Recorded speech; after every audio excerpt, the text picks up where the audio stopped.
Welcome to Cheater Confessions. Let's get started with today's story. I got back from Austin just after midnight on a Friday. The cybersecurity conference wrapped up earlier than expected, and I figured I'd catch an earlier flight and surprise Judith. We hadn't been talking much lately, and I thought maybe the gesture would help reset things. No grand speech, just me walking in the door like old times. I didn't tell her I was coming back early. She thought I'd be home Sunday night. By the time I landed, I was running on fumes. I drove straight from the airport to the house and didn't even stop for food. But I was smiling the whole way. I kept imagining the look on her face when she saw me walk through the door. I thought she'd laugh, maybe cry. I was wrong. I pulled up to our house around 12:43 a.m. It was dark, no porch light, no bedroom glow. That's when the first weird thing hit me. Her car wasn't in the driveway. I tried not to read into it. Maybe she was staying at her sister's. Maybe she had insomnia and went for a drive. But the garage door was wide open, and that wasn't like her. Judith didn't forget things. I walked to the front door, used my key, and stepped into total silence. No TV, no music, not even the usual humming from the fridge. It had been unplugged. The air smelled still. I stood in the hallway and pulled out my phone. I called her. She answered on the third ring. "Hey, babe," she mumbled. Her voice was low, drowsy. "Did I wake you?" "Yeah," she yawned. I was already in bed. "In our bed?" She didn't skip a beat. "Of course. Where else would I be at this hour?" I didn't respond right away. I was standing 20 feet from the bedroom door. The house was empty. "All right," I said. "Just wanted to hear your voice." "That's sweet," she said, still groggy. "See you Sunday?" "Yeah, sleep well." "You too." I hung up. And then I just stood there in the dark hallway with the phone in my hand, listening to the silence that told me everything I needed to know. I didn't turn on any lights. I just stood there for a while, letting my eyes adjust to the dark. The kind of quiet inside the house wasn't just silence, it was absence. No half-done laundry, no open book on the couch, no sandals by the door. Judith was gone. But she'd answered my call like she was lying right there in bed, breathing under our sheets. I walked to the living room. Everything looked untouched. The throw pillows were still arranged like a showroom, the coffee table perfectly clean, almost, except for a glass. It was sitting by the edge of the side table. Scotch. Neat. Half full. I don't drink scotch. Neither does Judith. I leaned in. The glass had fingerprints. Then I saw them. A pair of men's dress shoes, half tucked under the bench near the laundry room door. I stared at them for a long moment. Italian leather, worn at the edges, size 11, maybe 12. One shoe still had a bit of mud on the sole. That's when my brain clicked into gear. Not in panic, not even in anger, just clarity. Those weren't random shoes. I'd seen them once before. Malcolm Reyes, one of the mid-level analysts in Judith's office. He wore those exact shoes at a dinner party we hosted a few months ago. Expensive and flashy. They stood out. He even talked about them like they were conversation pieces. I'd noticed because it was odd to brag about footwear over a plate of chicken parm. I didn't touch anything. I just stared at the shoes and the glass for a long time. That was the moment it stopped being a suspicion. It wasn't a guess anymore. It wasn't maybe. A man's shoes, and a woman on the phone claiming she was lying in the bed just 20 feet from where I stood. I backed out slowly, locked the door behind me, and got in my car. If she wanted the house tonight, she could have it. I had another plan in mind. I checked into a small Airbnb 5 minutes from our place. I lay on the bed fully dressed, staring at the ceiling, not out of heartbreak, but calculation. Judith thought I was in Austin. She thought I was 1,000 miles away. That mistake was the crack I needed. By mid-morning, I'd made up my mind. I wasn't going to argue. I wasn't going to confront her. I'd just show her what the truth looked like with the lights on and everyone watching. I started making calls. Not emotional ones, strategic. First, I called Marla Lewis, Judith's closest friend from college. I told her I was throwing a little backyard dinner on Saturday night, something casual. Judith had just finished organizing a charity campaign through her firm, and I thought it'd be nice to celebrate. Nothing big, just some food, lights, and people who cared about her. Marla loved the idea. Next, I called Erica, Judith's sister. I spun the same story. Erica didn't ask many questions. She said she'd bring wine and that Judith would be so surprised. Yeah, I bet she would. The last call that mattered was to Denise Reyes, Malcolm's wife. We weren't close, but we'd had dinner once as couples, enough of a connection to not seem random. Denise, hey, it's Stanley. Hi, this is a surprise. I kept my voice upbeat. I'm organizing something small for Judith. She's not supposed to know.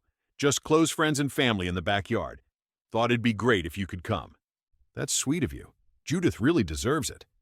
I was actually hoping Malcolm could make it too, I added. There was a pause. He's in New Orleans. Work trip. Left Thursday night. Oh, I said lightly. Yeah, Judith mentioned something like that. I could practically hear her smile on the other end. Tell him I said to come home early. Will do. I ended the call. So Malcolm had lied to her too. Perfect. Saturday morning started like any other, except I wasn't in my house, and my wife didn't know I was in town. I wanted this to feel casual, organic, like a husband just trying to celebrate his wife.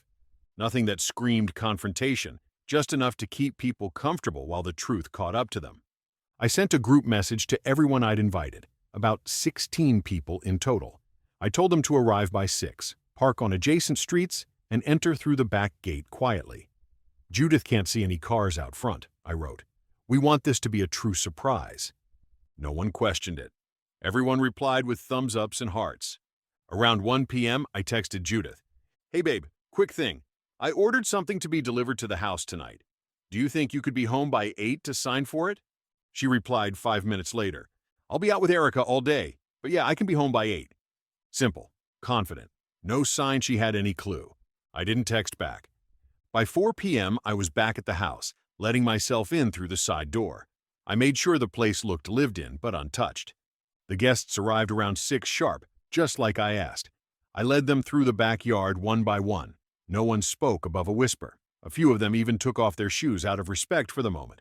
They thought we were about to celebrate the woman they admired. They had no idea they were about to watch her fall. By 7:45, the backyard was full. Everyone had arrived. I kept checking my watch, but I already knew when it would happen. Judith said she'd be back by 8. I positioned myself just inside the kitchen, lights off, curtain pulled slightly open so I could see the front door. I held my phone low, camera app open, not to post, just to capture what needed to be seen. At exactly 8:06, the front lock clicked. Judith walked in. She was smiling. Not the tired, worn-down smile she gave me when I'd ask how her day went. This was light, flirty. She had on a thin white blouse and her favorite lipstick, the one she only wore when she wanted to feel seen. Malcolm came in behind her, laughing, holding a bottle of red wine. He placed his hand low on her back as they stepped fully into the living room. She dropped her purse on the table and took off her heels. He leaned in and kissed her neck. That was the moment I opened the curtain and stepped through the glass door into the room. No words, just the sound of the sliding door. It was loud in the silence. Judith turned first, her body locked up like she'd seen a ghost. She looked at me, then past me. She saw everyone in the backyard. Marla, Erica, Denise, all frozen, standing just outside the glass, staring in like they'd walked into the wrong house. Malcolm stepped back, fast. Denise pushed past me, eyes wide. "Are you serious?" she yelled. Judith looked like she might faint. She grabbed the edge of the counter like it could save her. No one moved. No one needed to. Everything that mattered was already in the room. Judith opened her mouth, but no words came out. She looked at me, then at Denise, then at the crowd outside as if they'd all appeared out of nowhere. Her eyes darted, searching for a lie fast enough to survive the room. There wasn't one. "Stanley?" she said, voice cracking. I didn't respond. I just reached into my pocket, tapped my phone, and played the audio from last night's call. I was already in bed. In our bed? Of course. Where else would I be at this hour? The words played out over the Bluetooth speaker I had queued up earlier. Calm, clear, sharp. Everyone heard it, her voice pretending to be asleep. Denise's face twisted, like she'd just been slapped. She turned to Malcolm. "You told me you were in New Orleans?" He stammered. Denise, listen, I didn't mean—" She cut him off. "You didn't mean what?" Judith stepped forward, arms raised like she could block what was happening. "This isn't what it looks like," she said. Erica's expression went pale, stunned, like someone had thrown cold water in her face. "You lied to all of us," she whispered. Judith turned to me, her hands shaking. Can we talk? Just us? I shook my head. No speeches tonight. She stood frozen, still trying to piece something together, but the room was already unraveling. A few guests said awkward goodbyes, others just walked out in silence. Judith stood in the middle of the living room, shaking, mascara already smudged. Malcolm had backed toward the door like a man looking for an exit in a burning building. And I? I poured myself a drink. Didn't touch a thing, just sat down at the kitchen bar and sipped slowly. She finally stopped talking, because there was nothing left to say. The house emptied like someone had cut the lights on a stage. Just me, Judith, and the sound of the air conditioning. She stood there in the same spot, blouse wrinkled, her arms hugging herself like they might keep her from falling apart. I didn't speak. I just finished my drink and set the glass down with a soft click. I never planned for it to happen, she said. I looked at her. It just got out of control, she continued. It wasn't serious. It was just one of those stupid mistakes. One of those? I asked calmly. I mean, she hesitated. You're always busy. You're always tired. It's like you weren't here anymore, Stanley. I nodded once. So you invited someone else in. Literally. She stepped forward. You don't know how lonely I've felt. And I'm supposed to feel what now? Grateful you didn't do worse? That's not what I'm saying, she said, voice rising. You don't get it. I stood up, slowly, calm. You didn't cheat because you were lonely, I said. You cheated because you thought I wouldn't find out. She blinked. You lied to me. While I stood inside our house, you lied to my face. That's not a mistake, Judith. That's a decision. Her shoulders dropped. I still love you, she said, almost a whisper. I stared at her. Then you should have protected what we had. You didn't. She tried to reach for my arm. I stepped back. You let him in here, I said. Our home. Our space. And then you lied to me over the phone like you were right here, safe in our bed. I didn't know how to fix things. You didn't try. She went quiet. Finally. I'm not yelling, Judith, I said. Because this is already over. Her lips parted, but no sound came. I walked past her, grabbed my keys off the hook, and left her standing in the quiet she created. I didn't sleep at the house that night. I didn't pack a bag or take anything sentimental, just left. I stayed at the same Airbnb for 3 more days, letting the dust settle. Judith didn't call. She didn't text. Not right away. On Wednesday, she showed up at the door of the rental. She must have checked our shared locations. She looked smaller than usual, shoulders drawn in, like she was bracing for a hit that had already landed. She didn't try to come in. She just stood there and asked, Can I talk? I let her. I'm moving out, she said. I found a short-term place. I'll be gone by the weekend. I nodded.